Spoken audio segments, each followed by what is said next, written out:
La mujer que diseñó el cuerpo más copiado del planeta terminó perdiendo el suyo sobre una mesa de operaciones. 1.000 millones de muñecas, con curvas imposibles, llevaban su idea grabada en el plástico. Y cuando ella despertó de la anestesia, en un hospital de Los Ángeles, un médico le dijo que se rellenara el sostén con medias de nylon. Esa mujer construyó el imperio de juguetes más grande del mundo. Y ese mismo imperio la expulsó por la puerta de atrás, con una condena judicial encima, y su nombre borrado de la historia oficial. Esta es la vida que Mattel prefirió no contar. Marzo de 1970. Un cuarto de hospital en el oeste de Los Ángeles. Las persianas están medio bajadas, y la luz entra en franjas sobre la sábana. Ruth Handler tiene 53 años, y acaba de salir de una mastectomía radical modificada. Le han extirpado el seno izquierdo, parte del músculo, los ganglios. Tiene el pecho vendado desde la clavícula hasta las costillas, y un drenaje que le sale del costado como un cable mal escondido. Afuera, en el estacionamiento, hay un carro de la compañía esperando. Adentro, en la mesita de noche, hay un teléfono que no ha parado de sonar en 2 días. Porque esta mujer no es una paciente cualquiera. Es la presidenta de Mattel, una corporación que ese año va a facturar cientos de millones de dólares. Es la mujer que inventó a Barbie. Sí. Y en ese preciso momento, mientras intenta incorporarse en la cama sin gritar, su empresa está entrando en la peor crisis de su historia. Ella todavía no lo sabe. Lo que sí sabe es lo que acaba de ver al bajar la mirada. Un lado del cuerpo intacto, el otro, plano, hundido, cruzado por una línea de puntos. Entra el médico. Es amable, incluso paternal. Le explica que la operación salió bien, que los márgenes están limpios, que va a poder hacer vida normal. Y entonces llega la frase. Que se compre un sostén una talla más grande, que lo rellene con algodón, con medias de nylon, si hace falta, que nadie va a notar la diferencia. Ruth se queda callada. Nunca ha sido una mujer callada. Ella lleva 25 años fabricando cuerpos. Cuerpos de plástico, con medidas discutidas al milímetro, con pechos moldeados por ingenieros que antes diseñaban misiles. Ha peleado en salas llenas de hombres para defender la idea de que una niña necesitaba una muñeca con figura de mujer adulta. Ha vendido esa idea al mundo entero. Y ahora, en el momento en que ella misma pierde una parte de su propio cuerpo, la industria médica de un país rico no tiene nada mejor que ofrecerle que un puñado de calcetines viejos. En ese cuarto, entre el olor a desinfectante y el zumbido del aire acondicionado, empieza a formarse una rabia que le va a durar el resto de la vida. Los relatos de quienes la acompañaron en esos días cuentan que casi no habló durante la primera semana, que miraba al techo, que su hija Barbara entraba, le tomaba la mano y salía sin conseguir arrancarle una frase completa.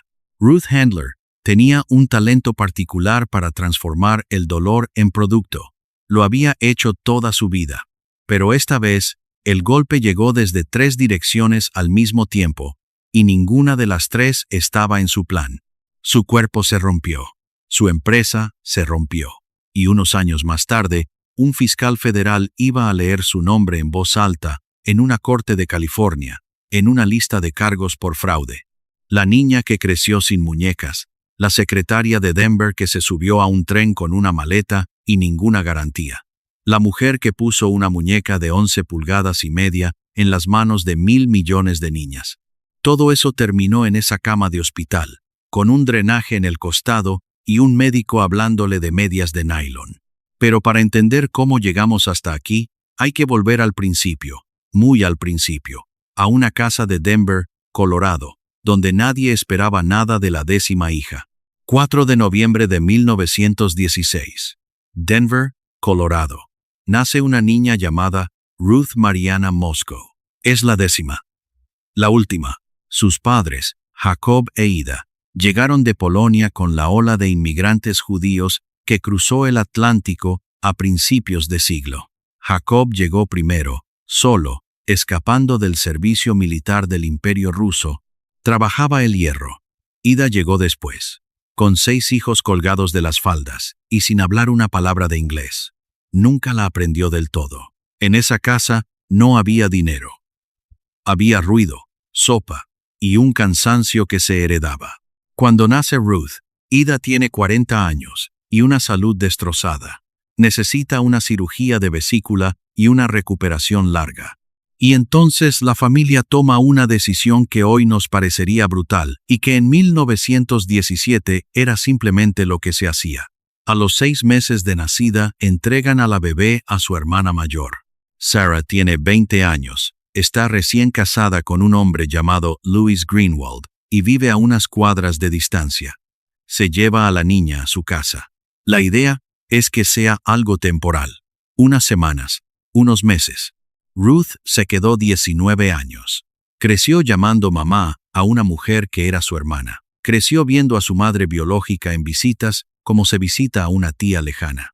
De acuerdo con lo que ella misma escribió décadas después, nunca sintió que le hubieran quitado algo. Sentía que Sarah la había elegido.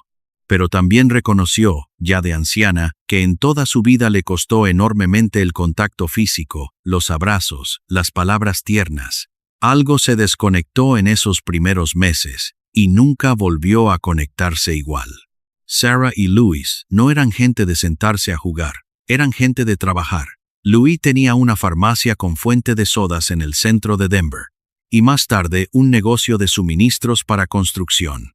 Y ahí, detrás del mostrador, con 9 o 10 años, es donde se formó de verdad la cabeza de Ruth Handler. Le gustaba el mostrador, le gustaba el sonido de la caja registradora, le gustaba servir helados de soda a los clientes y contar el dinero al final del día.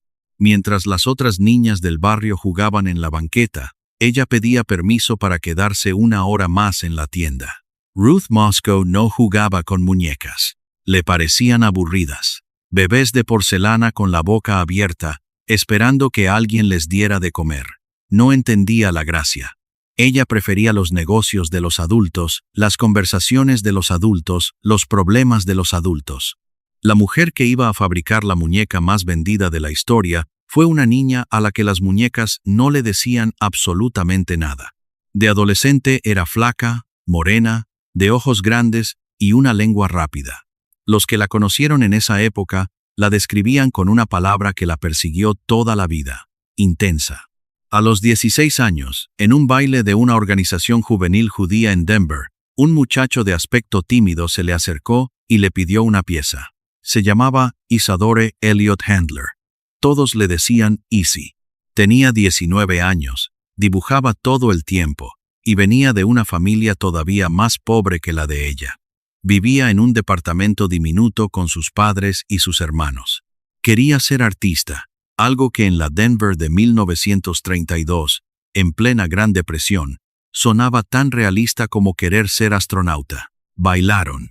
Y básicamente no se separaron nunca más. Durante los siguientes 6 años, fueron novios en una ciudad que se les hacía cada vez más chica. Ella estudiaba en la Universidad de Denver, sin demasiado entusiasmo. Él tomaba clases de arte. Los dos hablaban de irse. El verano de su segundo año de universidad, Ruth se subió a un tren rumbo a California para visitar a una amiga. Tenía 19 años, casi ningún dinero y una idea muy vaga de lo que iba a hacer. Llegó a Los Ángeles y no volvió. Consiguió trabajo como taquígrafa en los estudios Paramount, en pleno corazón de Hollywood. Ganaba poco, pero ganaba lo suyo. Se compró un abrigo. Escribió cartas a Denver contando cómo era la ciudad, cómo era el mar, cómo era despertarse sin frío. Easy leyó esas cartas. Vendió lo poco que tenía y se fue detrás de ella. Los padres de él estaban en contra. La familia de ella también tenía sus dudas. Se casaron igual, en Denver, en 1938, en una ceremonia modesta, y regresaron a California, con lo que cabía en un carro. Antes de eso, ella le pidió una sola cosa: que dejara de usar Easy, que usara su segundo nombre, que a partir de ahora fuera Elliot. Nunca lo explicó del todo en público. Pero cualquiera que conozca el Los Ángeles de los años 30 entiende de qué se trataba. había puertas que no se abrían para un tal Easy Handler. Había clubes, bancos y oficinas, donde un apellido judío se leía en voz alta antes que el currículum. Ruth quería que su marido entrara por esas puertas. Y lo que hizo ese matrimonio dentro de un departamento alquilado en Los Ángeles, con las manos, los solventes y una sierra prestada, es el verdadero origen de todo lo que vino después. Antes de continuar, cuéntanos en los comentarios desde qué ciudad o país nos estás viendo hoy. Nos encanta descubrir hasta dónde llegan estas historias, porque lo que empezó en ese departamento olía a resina, a acetona y a plástico caliente. Los vecinos se quejaban. Elliot estudiaba diseño industrial de noche y trabajaba de día. En la escuela había descubierto un material nuevo, transparente, moldeable, que en esos años parecía ciencia ficción, el lucite, el plexiglas. Empezó a hacer cosas, portarretratos, ceniceros, candelabros. Objetos brillantes que parecían caros y no lo eran. Ruth los miró y no vio adornos. Vio un catálogo. Agarró 3 o 4 piezas, las metió en una caja y se fue a tocar puertas de tiendas de regalos por todo Los Ángeles. Sin cita, sin experiencia, sin permiso de nadie. Regresó esa misma semana con un pedido de $500. En 1941. Eso era una fortuna para una pareja que vivía al día. Elliot casi se desmaya. No tenían ni cómo producirlo. Ese fue el patrón exacto de toda su vida en común. Ella vendía primero y después averiguaban cómo fabricarlo. Él creaba. Ella empujaba. Él dudaba. Ella firmaba. Durante 64 años de matrimonio, ese equilibrio no se movió ni un centímetro. El negocio creció. Se asociaron con un hombre llamado Zachary Semby y armaron una empresa de accesorios y objetos de plexiglas. Contrataron gente. Ruth manejaba las ventas. Entonces llegó la guerra, y el gobierno de Estados Unidos se quedó con todo el plástico del país para uso militar. Los pedidos se cayeron. Las materias primas desaparecieron. La sociedad se llenó de discusiones. Elliot terminó saliéndose, harto, con una participación pequeña y ninguna claridad sobre el futuro. Estaban otra vez en cero, con una hija recién nacida en la casa. Barbara Joyce Handler nació en 1941. Kenneth Robert llegó 3 años después, en marzo de 1944. 2 nombres corrientes, elegidos sin ninguna ambición particular. 2 nombres que dentro de 20 años iban a ser conocidos en todos los países del mundo y que sus dueños iban a terminar odiando. Pero eso todavía falta. En 1945, en un garaje de Los Ángeles, Elliot Handler se juntó con un ex compañero de trabajo llamado Harold Matson. Todos le decían Matt. Tenían una sierra, un torno, sobras de madera y muy poco más. Fabricaban marcos de portarretratos. Y con los recortes que sobraban de esos marcos, con la madera que iba a la basura, empezaron a hacer muebles diminutos para casas de muñecas. Los muebles de juguetes se vendieron mejor que los marcos. Ese fue el accidente que decidió el resto del siglo. La empresa necesitaba nombre. Tomaron las primeras letras de Matt y le pegaron el nombre de Elliot. Mattel. En ese nombre no hay una sola letra de Ruth. La mujer que llevaba las ventas, los clientes, los contratos y la estrategia comercial no aparece por ningún lado. Ella misma contó después, sin dramatizar demasiado, que en ese momento le pareció normal. Así funcionaba el mundo. Los nombres eran de ellos, el trabajo era de todos. Se lo tragó y siguió vendiendo. Matt Matson duró poco. Tenía problemas de salud, no soportaba el estrés del negocio, y a los pocos meses vendió su parte y se fue. Los Handlers se quedaron solos con una empresa que llevaba el nombre de un hombre que ya no estaba. Ruth se convirtió, sin título formal al principio, en la cabeza comercial de todo. Entonces vino la ukelele. En 1947 sacaron un instrumento de juguete de plástico llamado uke-a-doodle. Costaba centavos, sonaba horrible y se vendió por millones. Después vinieron las cajas de música. Elliot y su equipo lograron algo que nadie había conseguido: fabricar un mecanismo musical barato, resistente, hecho en serie, dentro de un juguete. Los suizos llevaban un siglo haciendo cajas de música para ricos. Mattel las puso en las manos de cualquier niño de Kansas por un par de dólares. La empresa despegó. Cambiaron el garaje por una fábrica de verdad. Pero el salto que convirtió a Mattel en un monstruo no fue un juguete. Fue una apuesta que casi los deja en la calle. Año 1955. Una oficina de la cadena ABC en Nueva York. Un ejecutivo de televisión les pone sobre la mesa una propuesta que suena a broma. Walt Disney está preparando un programa diario para niños, el Club de Mickey Mouse. Necesita patrocinadores permanentes. El contrato es de un año completo, 15 minutos de publicidad semanal y cuesta $500,000. $500,000. Los handlers se miran. Ese número es, más o menos, todo lo que vale su empresa. Si el programa fracasa, se quedan sin nada, sin fábrica, sin línea de crédito, sin casa. Todo lo construido en 10 años se evapora por un contrato publicitario con un ratón de dibujos animados. Elliot dijo que no era posible. Los contadores dijeron que era una locura. El banco no iba a entenderlo jamás. La discusión en la casa de los Handler duró varias noches. Ambos la recordaron después en entrevistas, y de esos relatos se puede reconstruir más o menos así. Él le dijo que si el programa fracasaba, perdían la empresa. Ella le contestó que si no firmaban, la empresa se iba a quedar donde estaba para siempre. Él insistió. No era dinero que tuvieran de sobra, era todo el dinero. Ella le respondió con la frase que resume su carácter mejor que cualquier biografía, que ella tenía el valor de sus convicciones y el estómago para sostener una posición, empujarla y hacer que ocurriera. Ruth firmó. Y esa firma no solo salvó a Mattel, cambió para siempre la relación entre los niños y la televisión en el mundo entero. Hay que entender cómo funcionaba el negocio de los juguetes antes de ese momento. Los fabricantes vendían a las tiendas vendían a los padres. Los niños no existían como interlocutores, eran receptores pasivos de lo que los adultos decidían regalarles. La publicidad de juguetes se concentraba en 6 semanas antes de Navidad y se dirigía exclusivamente a las mamás. Ruth Handler rompió esa cadena por la mitad.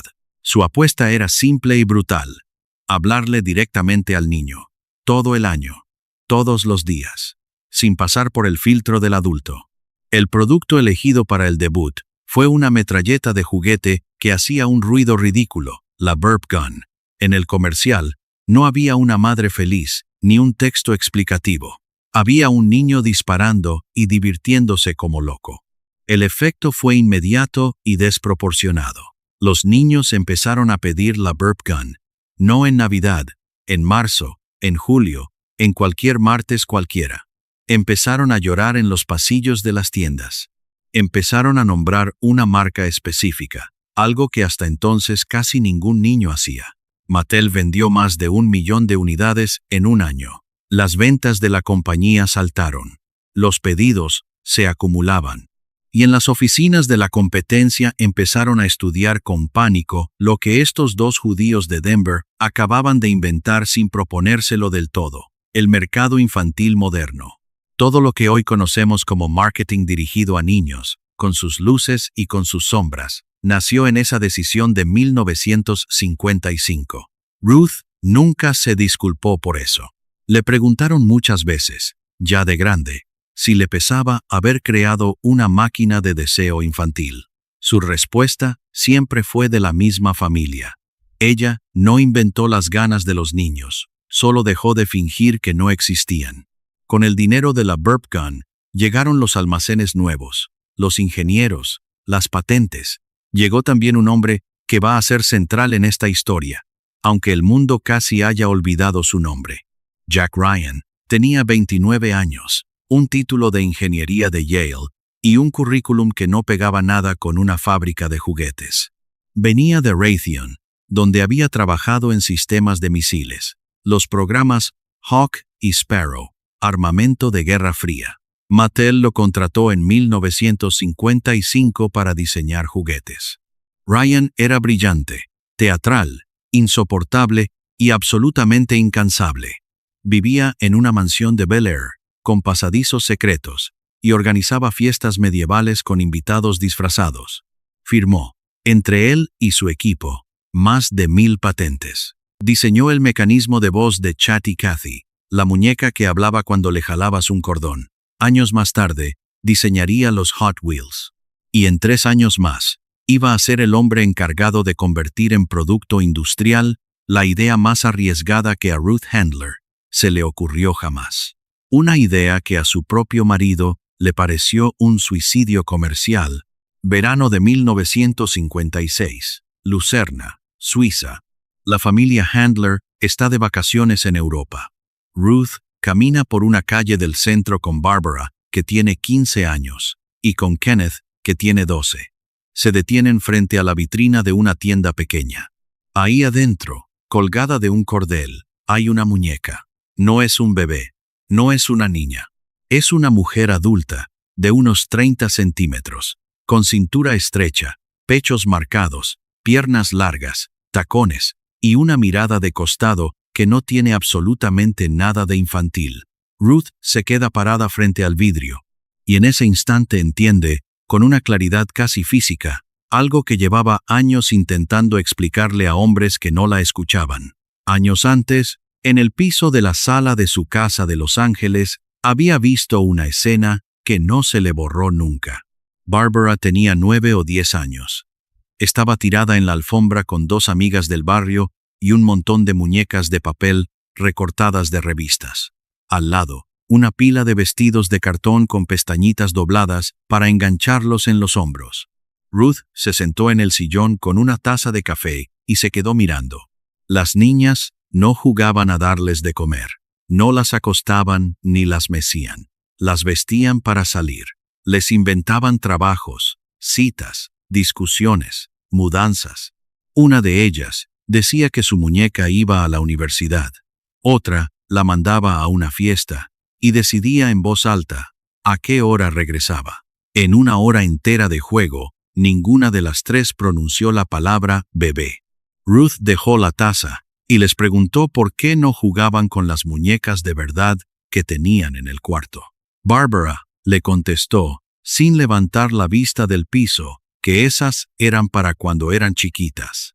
El diálogo exacto no quedó registrado en ninguna parte. La escena viene de lo que la propia Ruth contó durante años en entrevistas y en su libro, pero la conclusión que sacó de esa tarde sí está documentada, y valía millones de dólares. Lo que hacían esas niñas mientras jugaban no era cuidar bebés, era ensayar el futuro.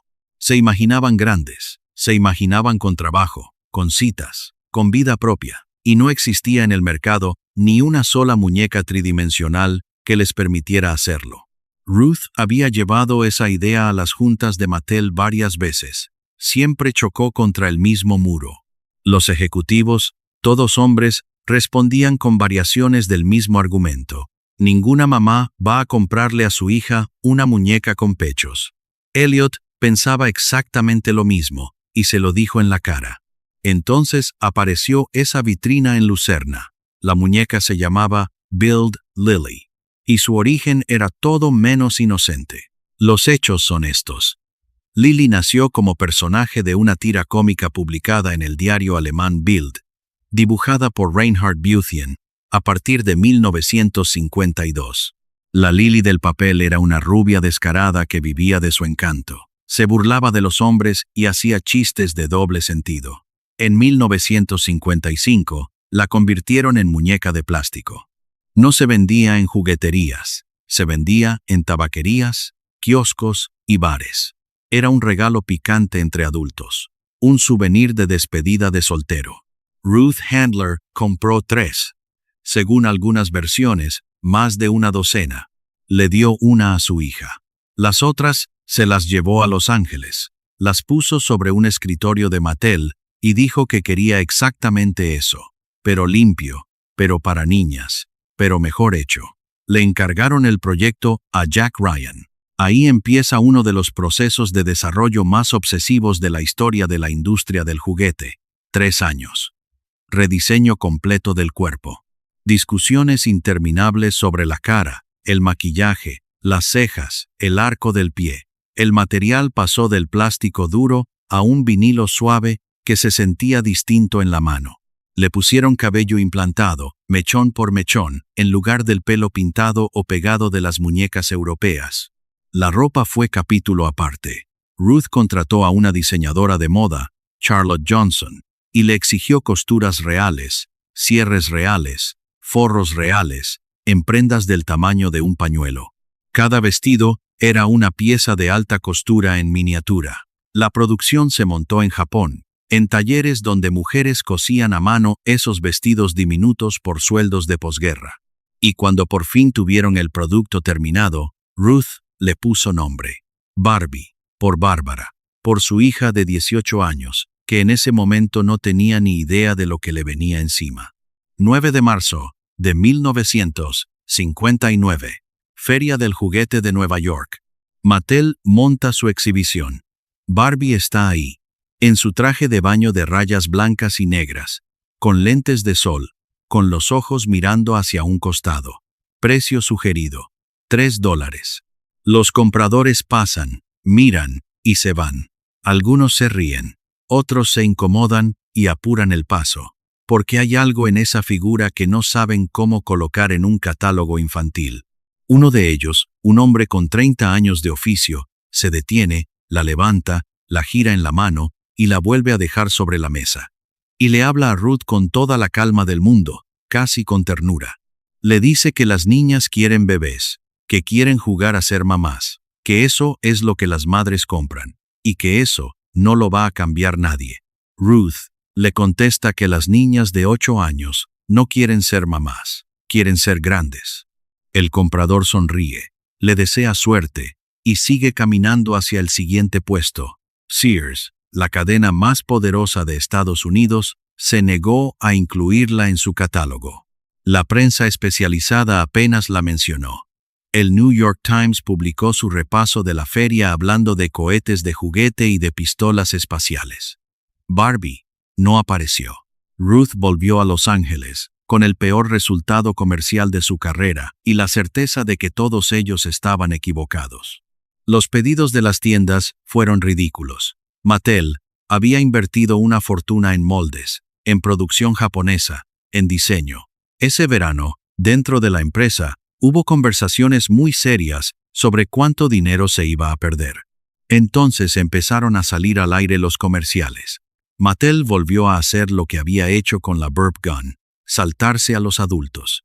En los anuncios no había una madre explicando nada. Había una canción, había vestidos, y había una voz que le hablaba a la niña como si fuera una amiga mayor. Barbie, eres bella. Algún día seré exactamente como tú. Lo que pasó después, nadie en la industria lo vio venir.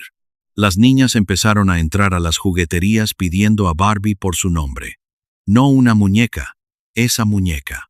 Las estanterías se vaciaron en semanas. Los compradores que habían dicho que no llamaban desesperados a Mattel pidiendo mercancía, y Mattel no podía producir suficiente. Durante los 3 primeros años hubo escasez permanente. Las fábricas japonesas trabajaban a tope y seguía sin alcanzar. Se vendieron 350,000 Barbies el primer año, a $3 cada una, y podrían haber sido muchas más si hubiera habido inventario. Pero el golpe de genio no fue la muñeca, fue la ropa. Ruth entendió antes que nadie que estaba vendiendo un sistema, no un producto. La niña compraba a Barbie una sola vez. Después compraba vestidos, zapatos, sombreros, abrigos, muebles, la casa, el carro, la piscina. Cada accesorio costaba entre $1 y $5 y tenía márgenes altísimos. El modelo de negocio que hoy usan las consolas de videojuegos, las impresoras y la mitad de las aplicaciones de tu celular estaba ahí, en 1959, dentro de una caja de cartón rosa. En 1960, Mattel salió a la bolsa. En 1961, llegó Ken, con su traje de baño rojo y su cara de yerno perfecto. Le pusieron el nombre del hijo de la familia, Kenneth, que en ese momento tenía 17 años. Nadie le preguntó si estaba de acuerdo. A su hermana Barbara tampoco le habían preguntado nada 2 años antes. Ese detalle, que en 1961 pareció un gesto tierno de una madre orgullosa, se convirtió con los años en una de las heridas más silenciosas de esta familia. Pero para que esa herida se abra del todo, todavía faltan 3 décadas. A partir de 1961, lo que ocurre con Mattel deja de parecerse a una empresa y empieza a parecerse a una explosión controlada.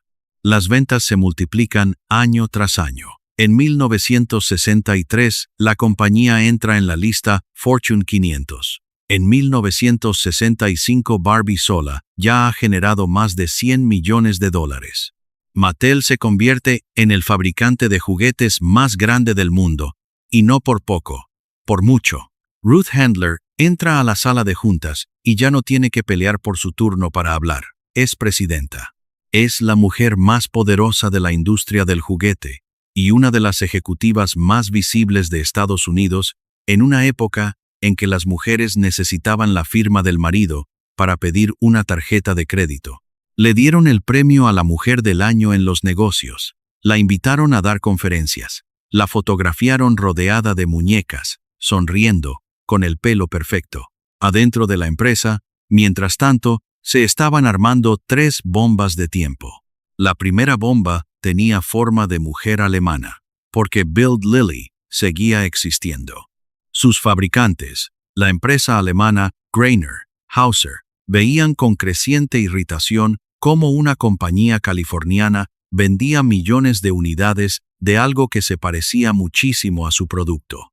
En 1961 llegó la demanda por infracción de patente, concretamente por el sistema de articulación de las caderas. El caso se resolvió fuera de los tribunales. Mattel pagó y en 1964 compró directamente los derechos de Bild Lilly.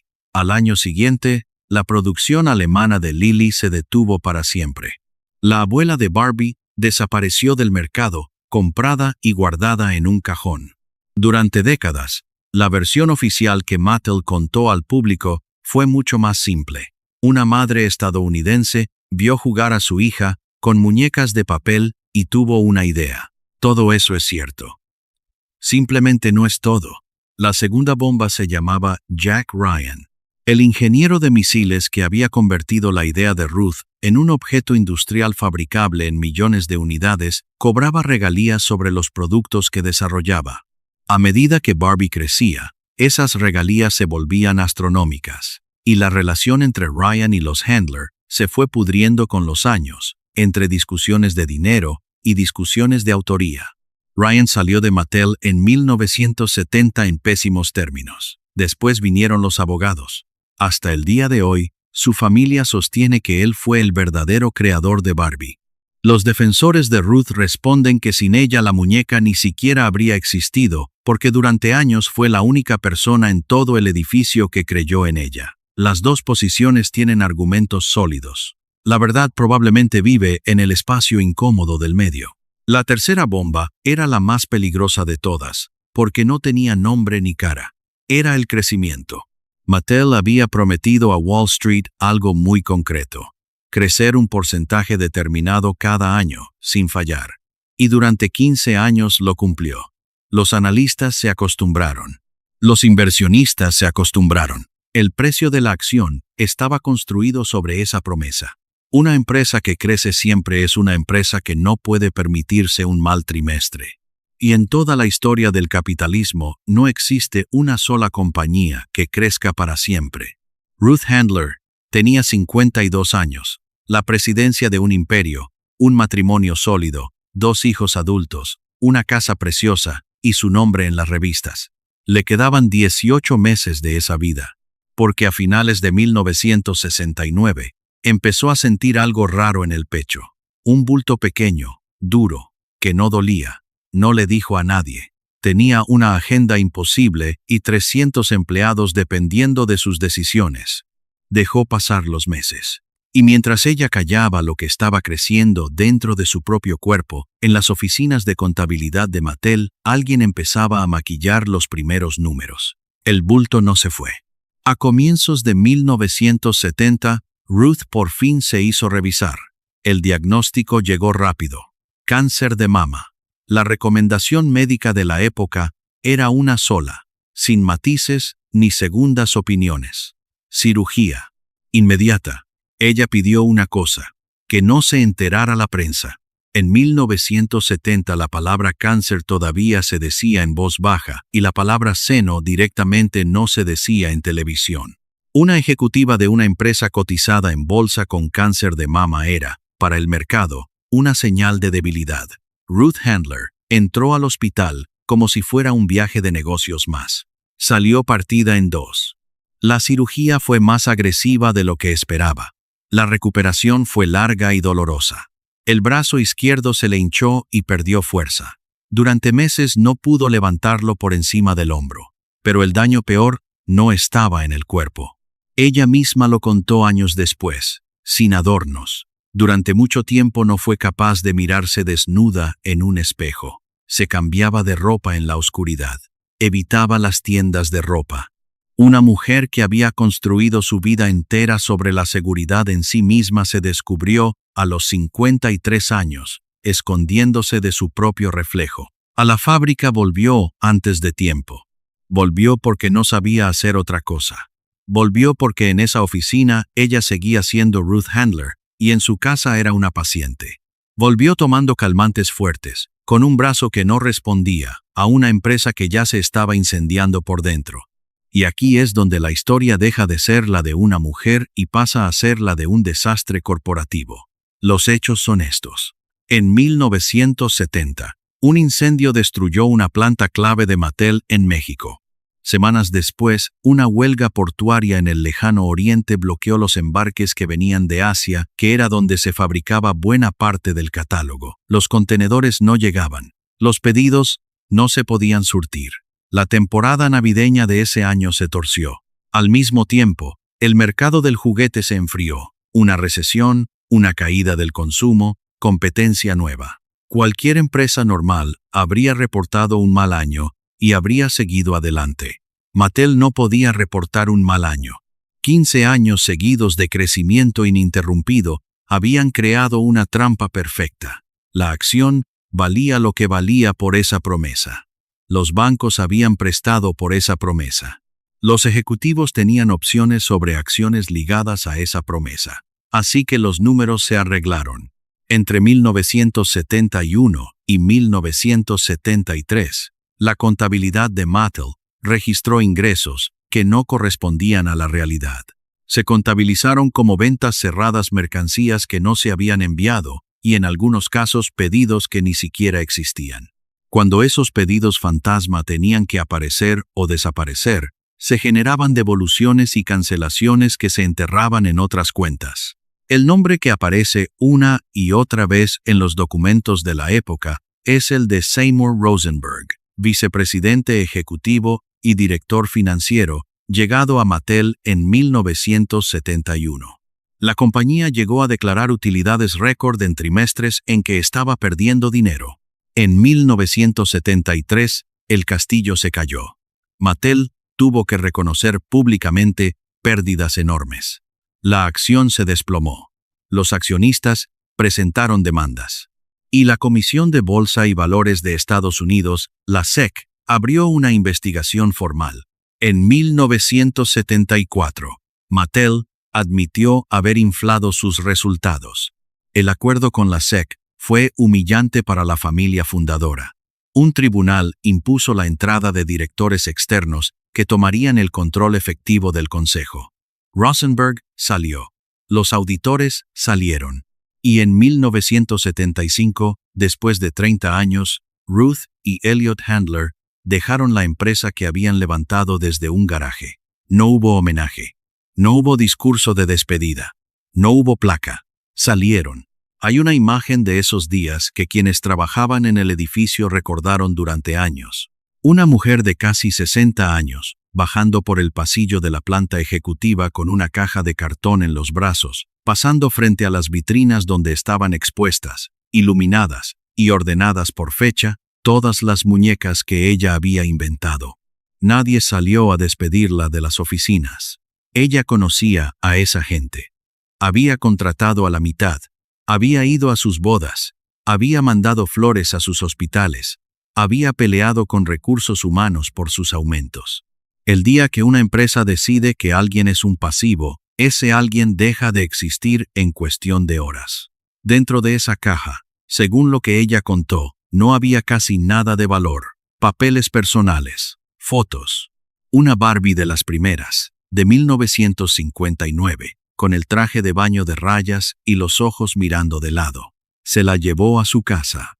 Ruth siempre sostuvo la misma versión, que ella estaba enferma, medicada, ausente durante buena parte del periodo crítico, y que no conocía los detalles de lo que hacía el departamento financiero. Nunca modificó esa declaración, ni en entrevistas, ni en su autobiografía. Los fiscales federales no compartieron esa lectura. Si esta historia te está impactando, dale like ahora, nos ayuda enormemente a seguir contando estas vidas olvidadas. Porque 3 años más tarde, llegó la parte que ningún artículo de aniversario sobre Barbie suele mencionar. El 22 de febrero de 1978, un gran jurado federal en Los Ángeles emitió una acusación formal contra Ruth Handler, Seymour Rosenberg y otros exdirectivos de Mattel. Los cargos incluían conspiración, fraude postal y presentación de informes financieros falsos ante la SEC. Ruth Handler tenía 61 años. Se declaró nolo contendere, sin oposición. Es una figura legal que no admite culpabilidad, pero acepta la condena.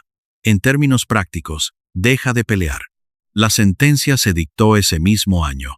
41 cargos, multa de $57,000, 5 años de libertad condicional y 2.500 horas de servicio comunitario, a razón de 500 horas por año. Ninguna de esas cifras es lo que más dolió. Lo que más dolió fue el titular.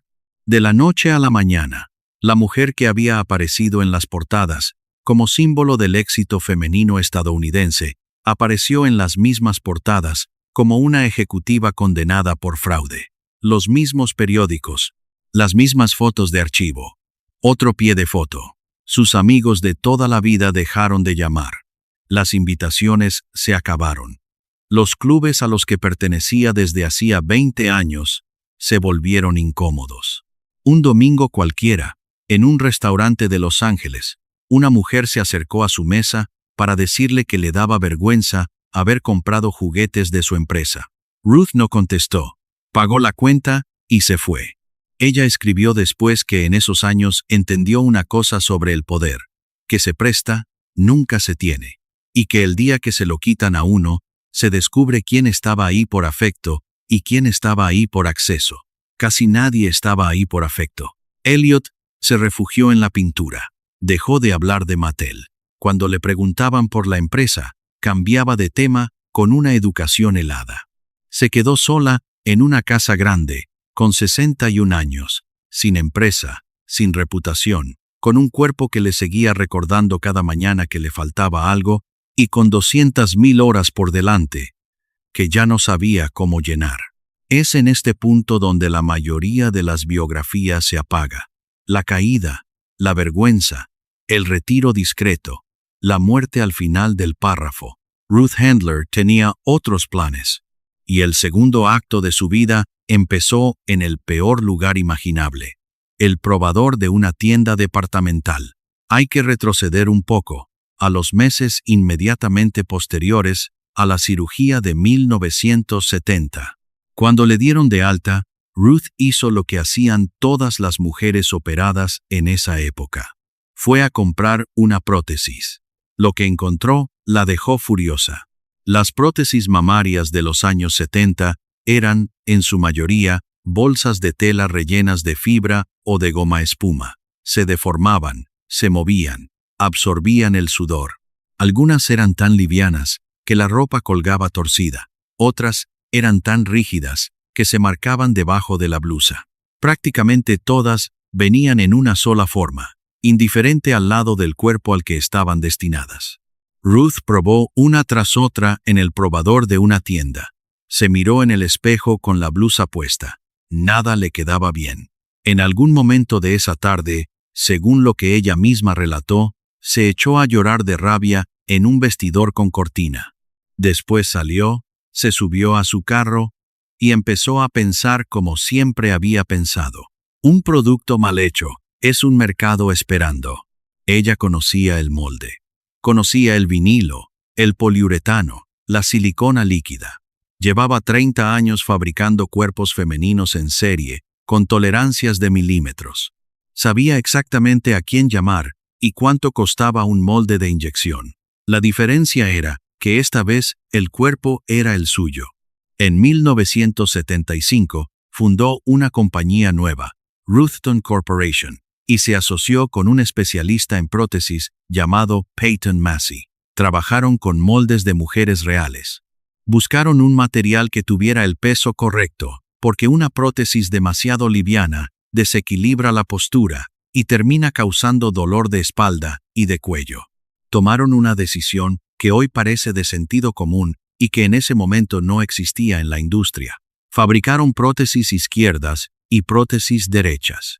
Ruth lo explicó al New York Times en 1977 con una frase que la retrata entera. Nunca ha existido un zapatero que fabrique un solo zapato y te obligue a meter ahí el pie derecho y el izquierdo. Al producto le puso un nombre que dice más de lo que parece. Nearly Me, casi yo. Se vendía entre $98 y $130. Se ofrecía en varias tallas y se presentaba en una caja discreta que no gritaba desde el mostrador lo que había pasado en el cuerpo de quien la compraba. Pero la parte que de verdad convirtió esto en otra cosa no fue el producto, fue lo que Ruth hizo con él.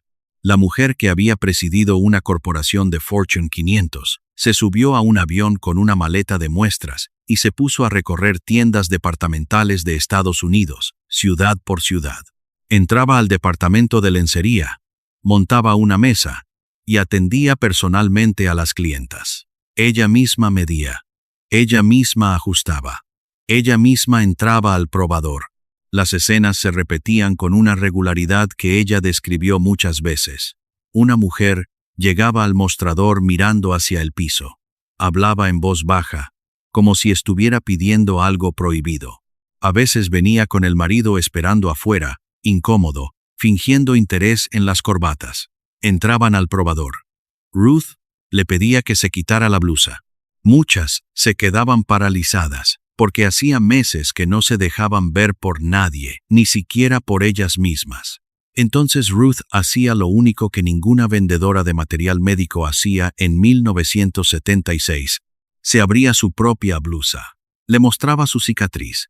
Le decía que a ella le habían dicho lo de las medias de nylon. Le decía que llevaba 6 años con eso encima y que seguía trabajando, seguía viajando, seguía casada, seguía viva. Después le colocaba la prótesis y la giraba hacia el espejo. Varias de esas mujeres se echaron a llorar en ese probador. Algunas la abrazaron. Una le dijo, según lo que Ruth relató después, que era la primera vez en un año que se reconocía a sí misma. Contrató como vendedoras a mujeres que también habían pasado por una mastectomía, porque entendió algo que ninguna empresa de material médico había entendido. Que en ese probador no se estaba vendiendo un objeto de silicona, se estaba devolviendo una manera de pararse frente al espejo. Y hablaba. Hablaba en voz alta, en tiendas llenas de gente, de cáncer de mama, de cicatrices, de sexualidad después de la cirugía, en un país donde eso todavía se susurraba entre parientes. El 28 de septiembre de 1974, la primera dama, Betty Ford, hizo público su propio cáncer de mama y rompió un tabú nacional de golpe. Ruth Handler le tomó las medidas personalmente. Para 1980, Ruthton Corporation facturaba millones de dólares al año. Nunca fue Mattel. Nunca estuvo cerca de ser Mattel. Ella dijo que le importaba poco, que no ganó mucho dinero con eso, pero que le devolvió algo que había perdido, la certeza de valer algo. y en más de una entrevista dejó caer una frase que suena a herejía viniendo de la creadora de Barbie. Diseñar un seno resultó más difícil que diseñar una muñeca. Con el tiempo, la prótesis Nearly Me se volvió un estándar del sector. Miles de mujeres en Estados Unidos y en otros países pasaron por esas cajas. Mientras eso ocurría, el mundo del juguete siguió girando sin ella. Barbie se hizo astronauta en 1965, doctora, veterinaria, candidata presidencial. Mattel se recuperó, cambió de dueños, creció otra vez. En los materiales corporativos, el nombre de Ruth Handler aparecía cada vez más pequeño, cada vez más tarde, cada vez más rodeado de matices. Los aniversarios de Barbie se celebraron durante años sin invitarla al escenario principal. Jack Ryan, el ingeniero de misiles, se quitó la vida en 1991 en su casa de Bel Air.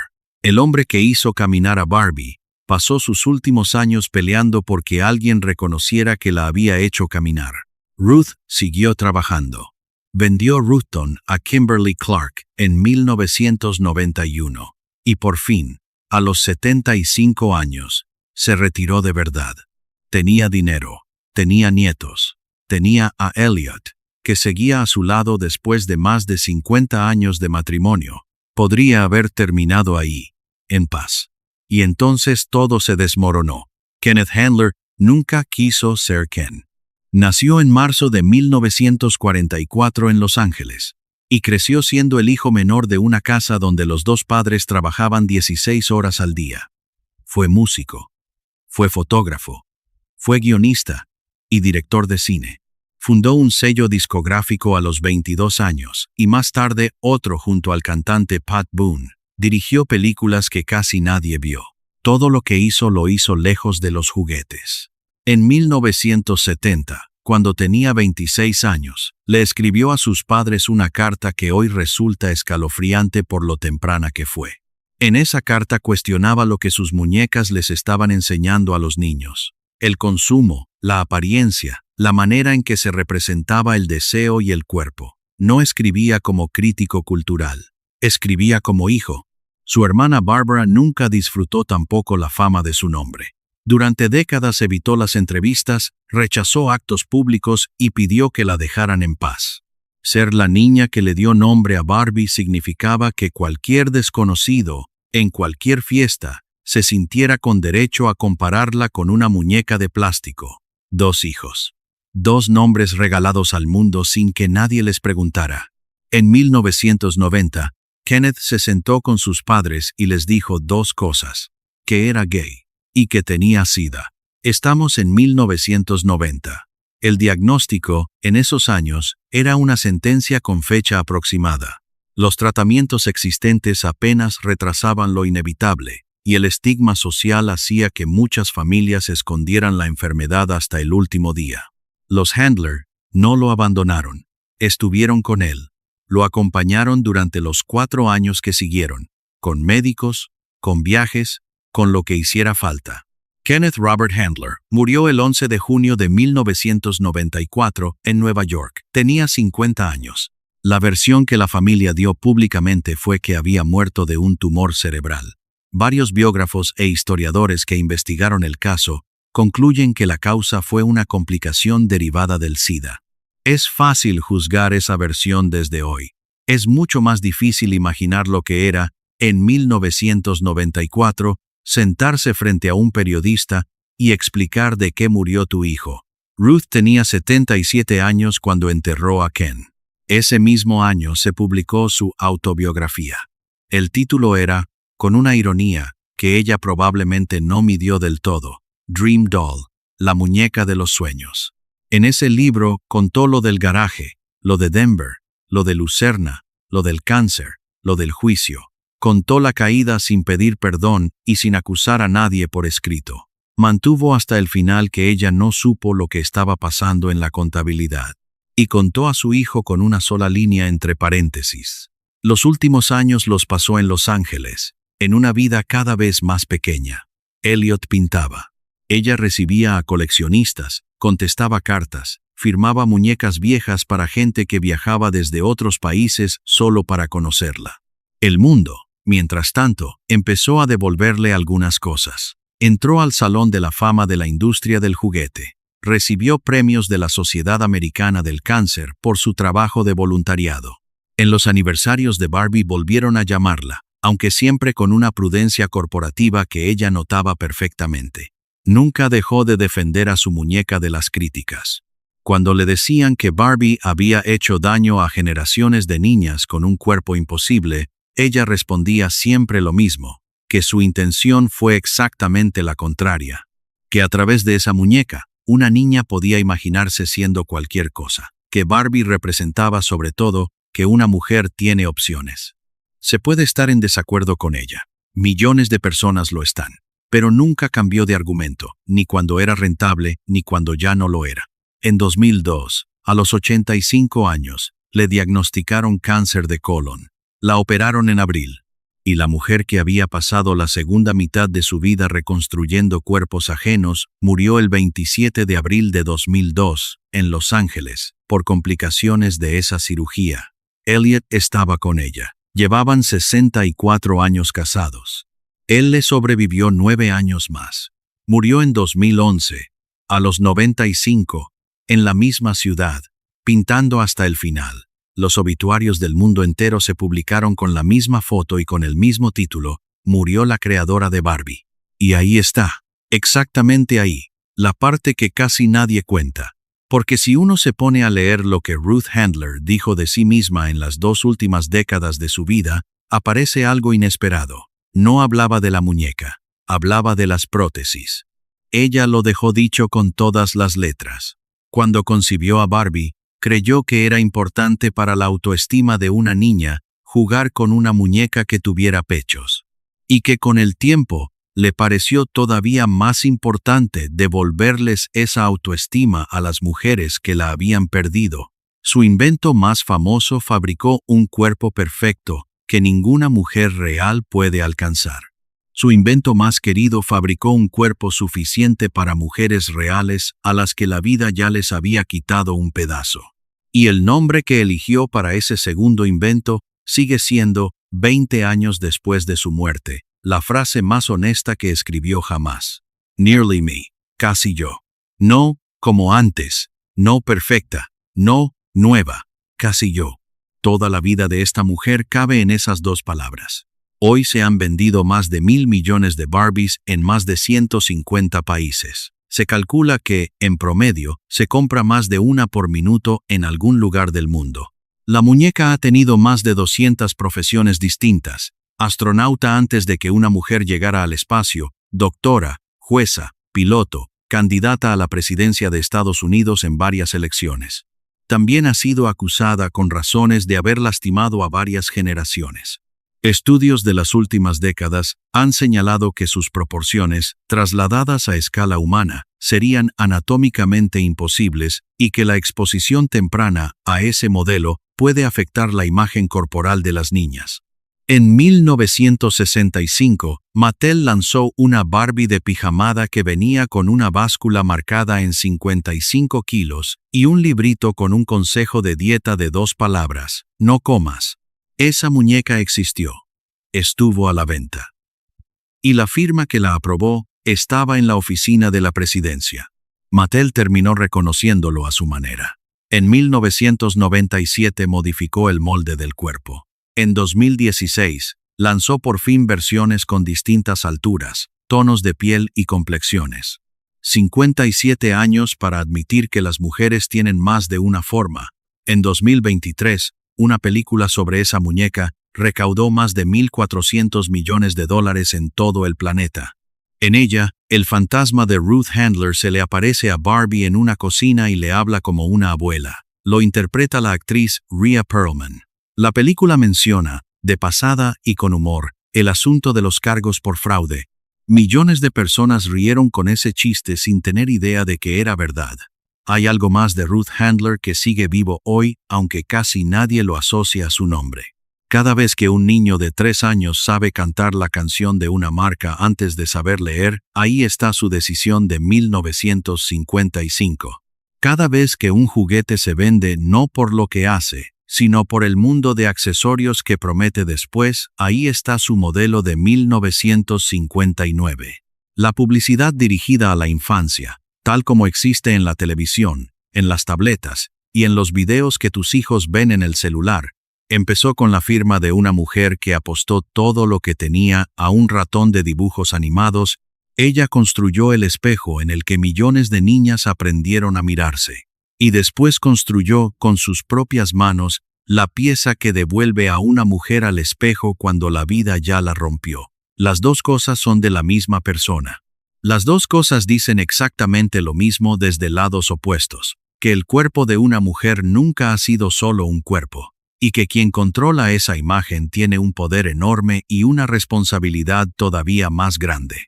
Ruth Handler nunca fue una santa. Aceptó una condena por informes financieros falsos. Le puso a sus hijos el peso de un nombre que ellos no pidieron. Defendió hasta el último día un producto que a mucha gente le hizo daño.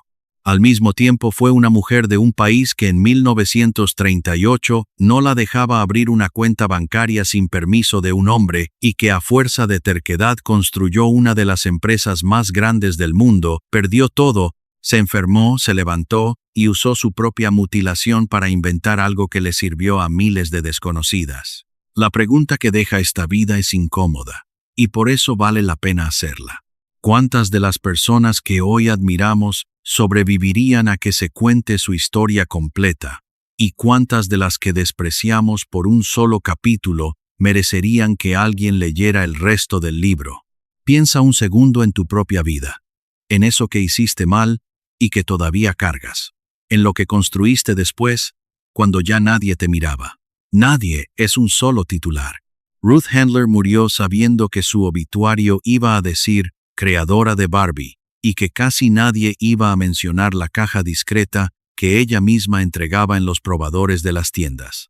Se equivocó en una cosa. Alguien terminó contándolo.